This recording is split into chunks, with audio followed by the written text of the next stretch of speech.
Şüpheli ölümleriyle arkalarında türlü soru işaretleri bırakan Türk bilim insanları. İntiharlar, kazalar, hemen ardından gelen teoriler. Ölümleriyle arkalarında değerli çalışmalarının yanında tartışmalar bırakan bilim insanlarımızın hikayelerinin her biri iç açıcı bir sonu olmayan gizemli bir film senaryosu gibi.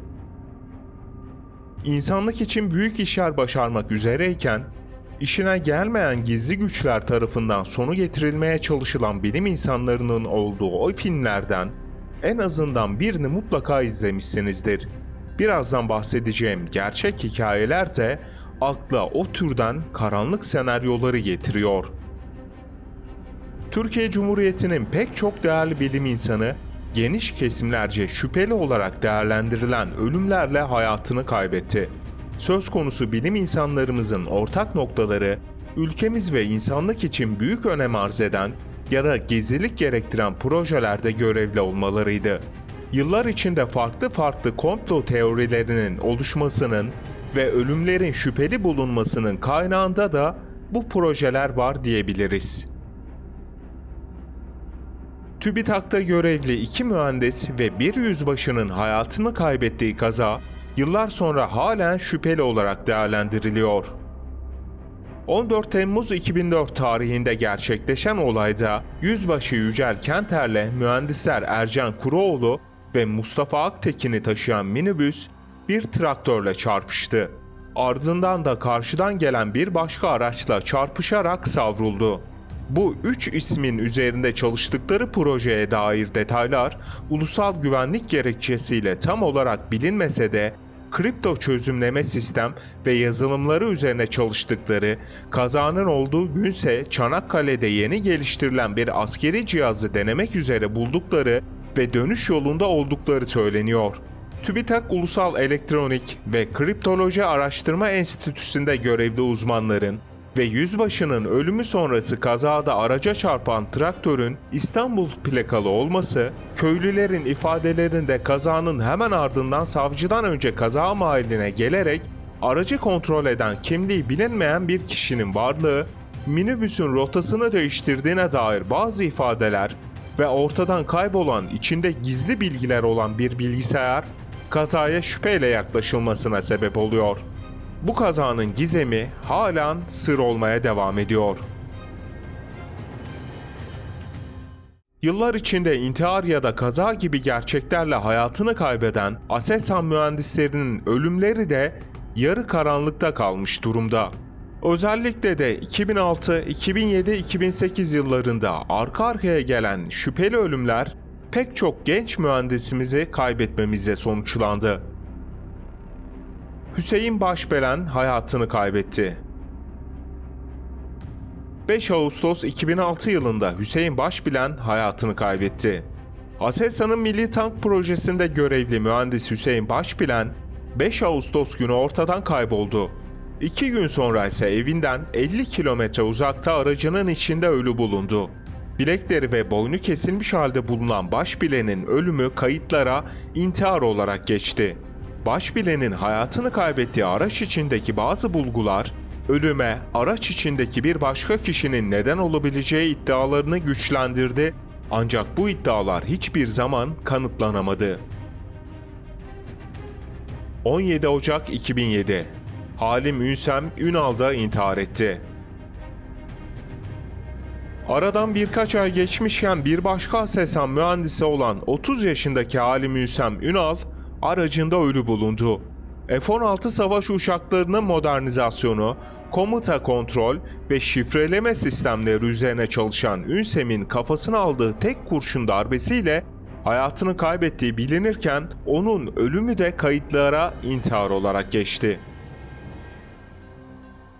26 Ocak 2007 Ankara Evrim Yançeken'de 7. kattaki evinden atlayarak intihar etti. Arka arkaya yaşanan bu iki intiharın ardından 26 Ocak 2007'de bir diğer üzücü haber yine Aselsan mühendisi olan Evrim Yançeken'den geldi.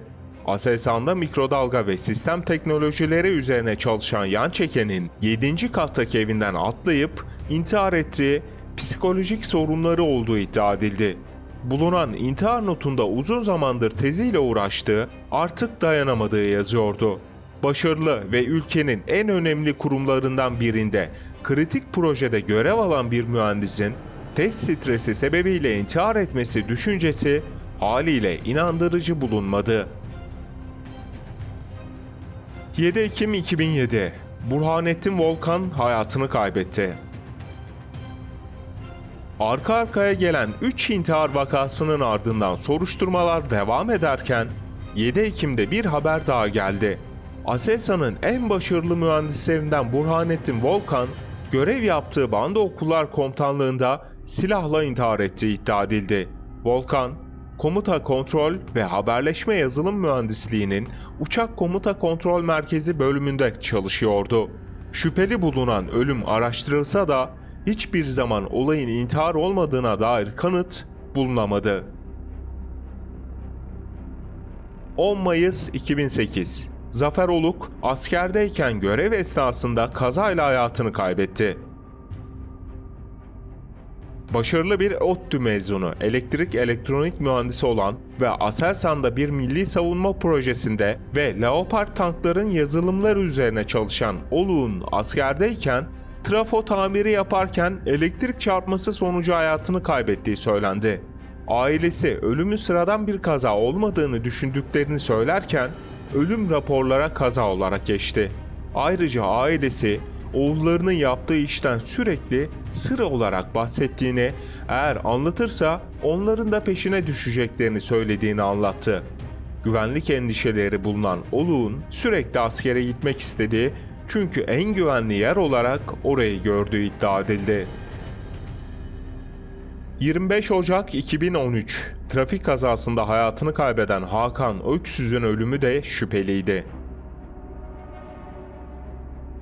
Öksüz 15 yıl boyunca Aselsan'da görev yapmış, pek çok önemli projede yer almış bir mühendisti. Güncel olaraksa mikroelektronik, güdüm ve elektrooptik grubu projelerinde çalışıyordu. 25 Ocak tarihinde Aselsan'da çalıştığı tesise uğrayıp kısa süre kaldıktan sonra oradan ayrıldı. Ardından bir kaza geçirerek hayatını kaybetti.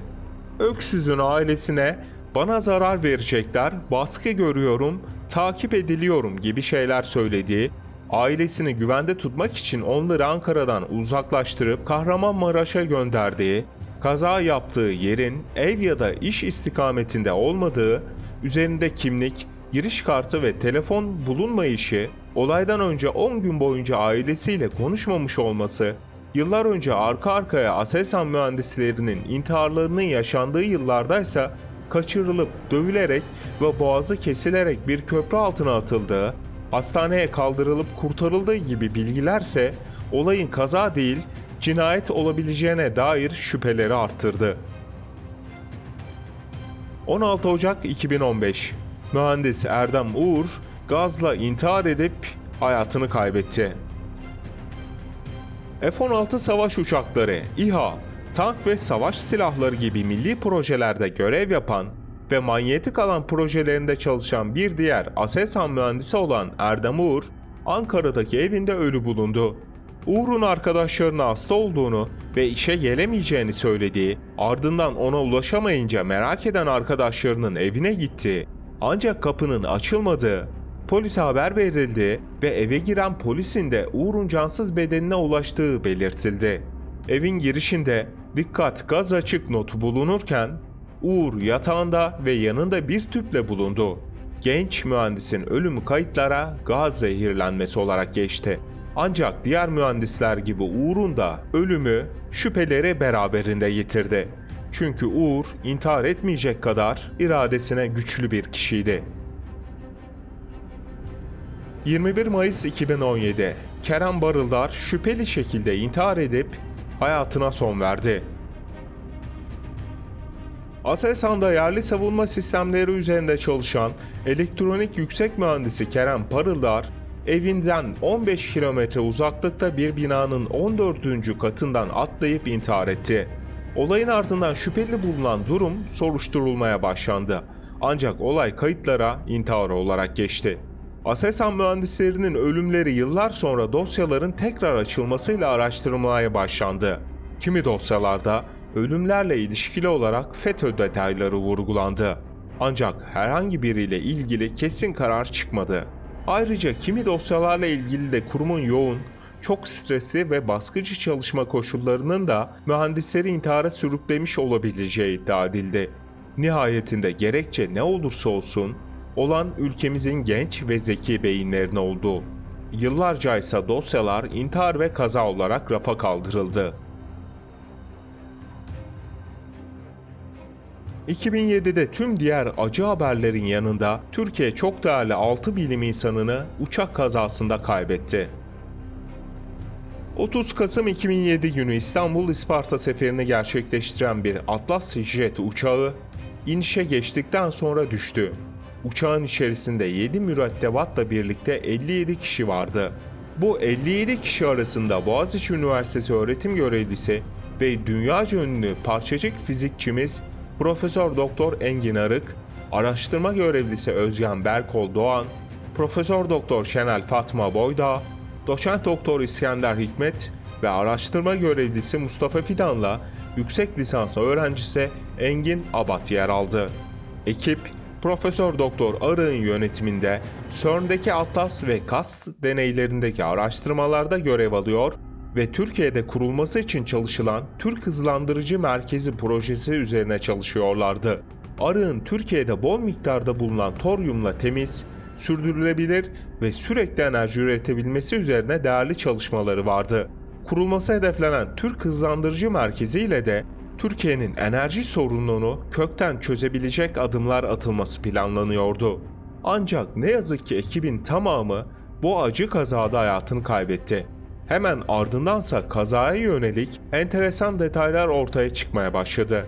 Uçak piste çok yaklaşmışken birden iletişimin kesilmesi, uçağın rotasında olmayan bir konuma gidip orada düşmesi, kaza sonrası yürütülen detaylı aramalar sonrası her şey bulunurken Arık'ın proje ve araştırma detaylarının bulunduğu laptop ve bavulun bulunamaması gibi detaylar olayın basit bir kaza olmayabileceğine yönelik tartışmalar başlattı.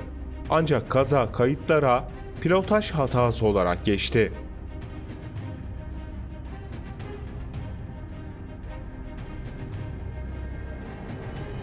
Türkiye'mizi derinden sarsan ve önemli bilim adamlarını yitirdiğimiz bu kazalar ve intiharlar sizce söylendiği gibi kaza ve intihar mı? Düşüncelerinizi yorumlar kısmına yazabilirsiniz. Bu arada bütün bilim adamlarımıza Allah'tan rahmet, ailelerine başsağlığı ve sabır diliyoruz. Bir sonraki videomuzda görüşmek dileğiyle.